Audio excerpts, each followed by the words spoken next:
Calculating the service for a building used to repair and service aircraft involves understanding the applicable sections of the National Electrical Code, specifically concerning general lighting loads based on occupancy. Table 220.3a(1) is a crucial reference for this purpose. The first step is to accurately classify the building. Based on the description, the building is most likely categorized as an industrial commercial loft building. This classification is appropriate because the building serves an industrial function, namely the repair and servicing of aircraft. In addition to its primary industrial function, it also incorporates an upper storage area, which is a defining characteristic of a loft building. The National Electrical Code provides guidelines for determining the general lighting load based on the occupancy type.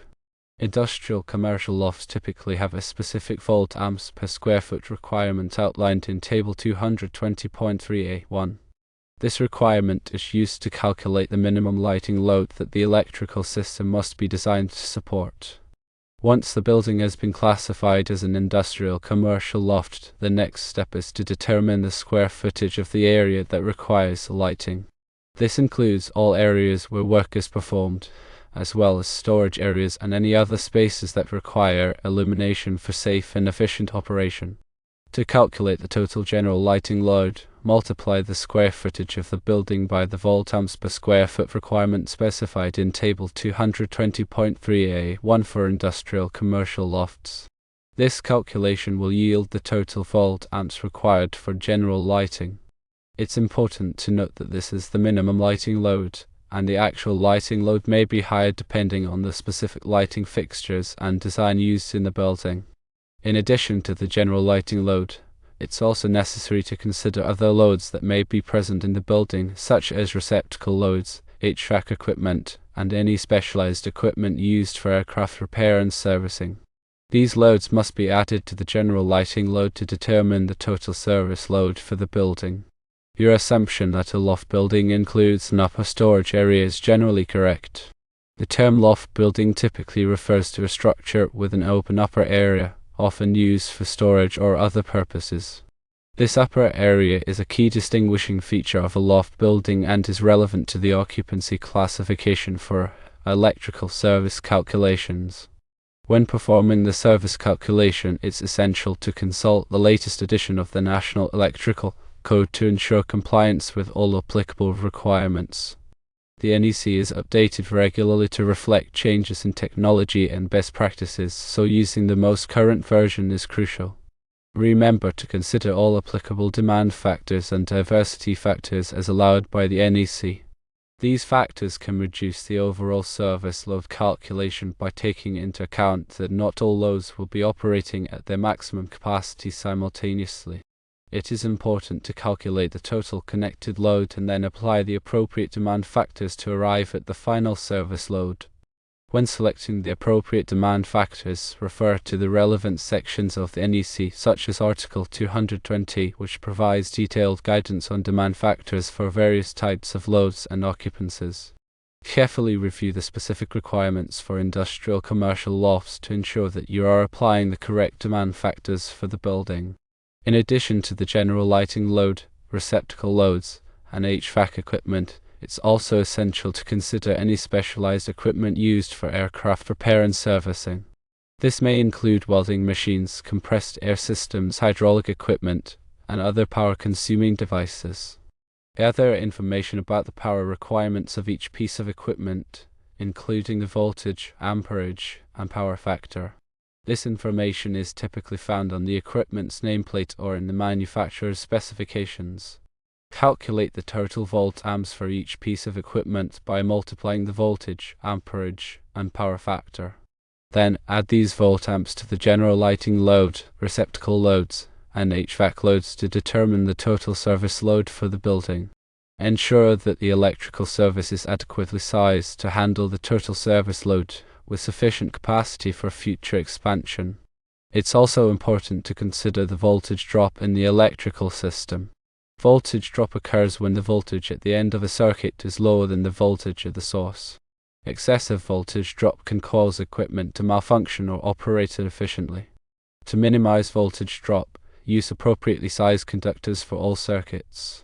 The NEC provides tables and formulas for calculating voltage drop based on conductor size, length, and current. Aim for a voltage drop of no more than 3% for lighting circuits and 5% for power circuits. In addition to voltage drop, it's also important to consider the short circuit current rating of the electrical equipment. The short circuit current rating is the maximum amount of current the equipment can safely withstand during a short circuit fault. Ensure that all electrical equipment, including panel boards, circuit breakers, and conductors, have a short circuit current rating that is equal to or greater than the available fault current at the equipment's location. The available fault current can be calculated using engineering software or by consulting with a qualified electrical engineer. Furthermore, the National Electrical Code mandates the use of ground fault circuit interrupters or GFCIs in certain areas of commercial and industrial buildings. GFCIs are designed to protect people from electrical shock by detecting small ground faults and quickly interrupting the circuit. Common areas where GFCIs are required include wet locations such as bathrooms and kitchens, as well as outdoor areas and locations where electrical equipment is likely to come into contact with water. Ensure that all required GFCIs are installed in accordance with the NEC.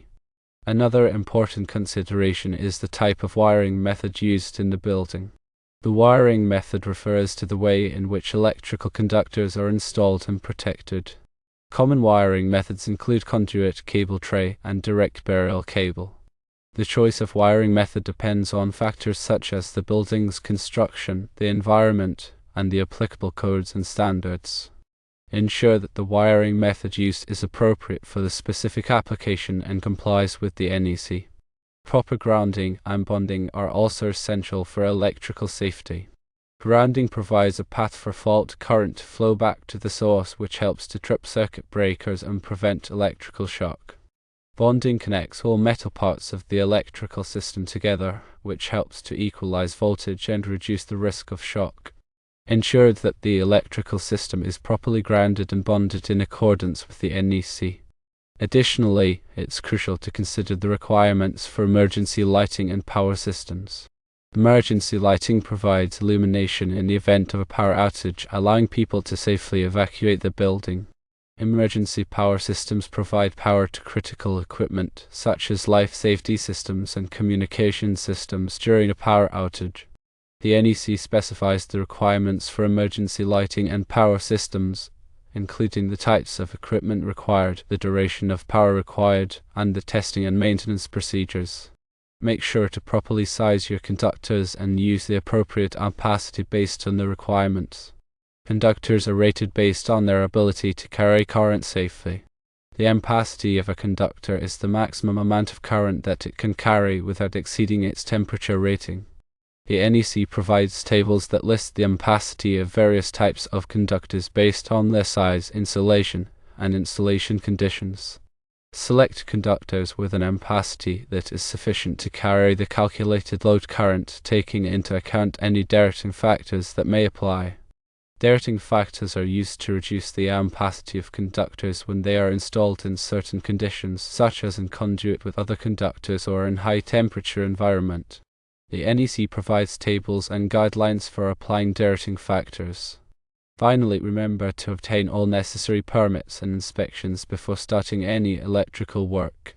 Permits are required by local authorities to ensure that electrical work is performed safely and in accordance with the applicable codes and standards.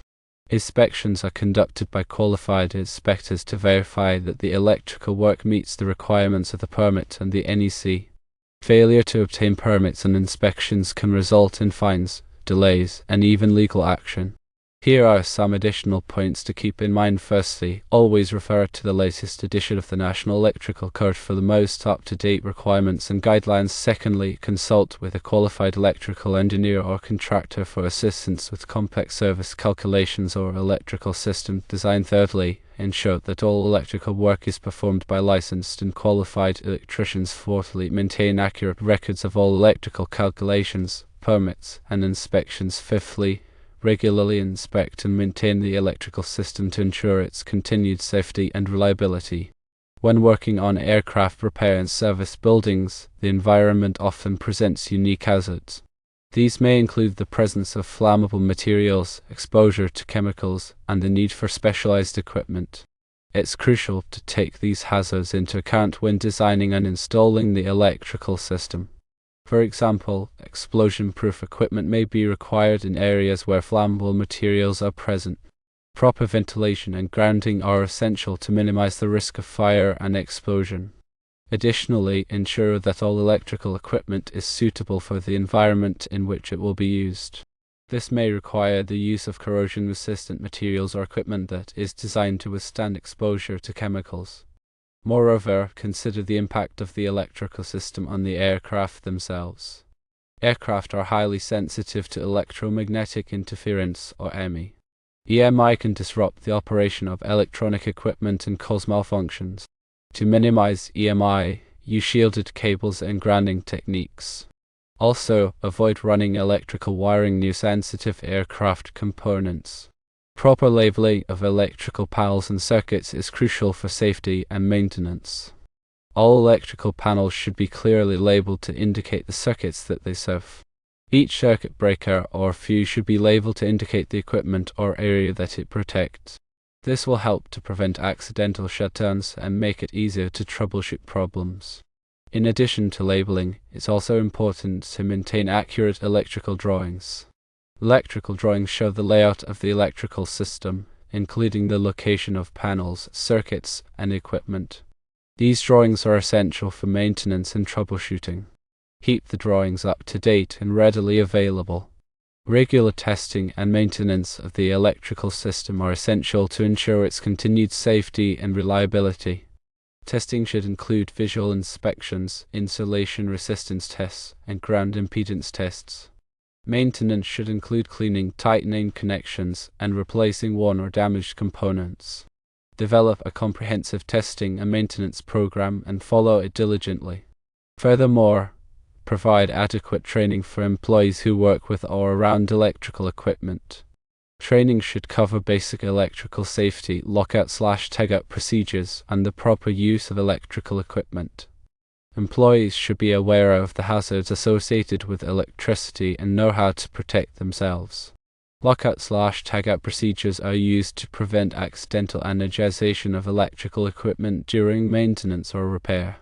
These procedures involve disconnecting the equipment from its power source and placing a lock and tag on the disconnect switch. This ensures that the equipment cannot be accidentally turned on while someone is working on it. Follow lockout/tagout procedures strictly. When selecting electrical equipment, choose products that are listed and labeled by a recognized testing laboratory, such as Underwriters Laboratories or all. Listed and labeled equipment has been tested and certified to meet applicable safety standards. Using listed and labeled equipment helps to ensure that the electrical system is safe and reliable. Also, consider the energy efficiency of the electrical system.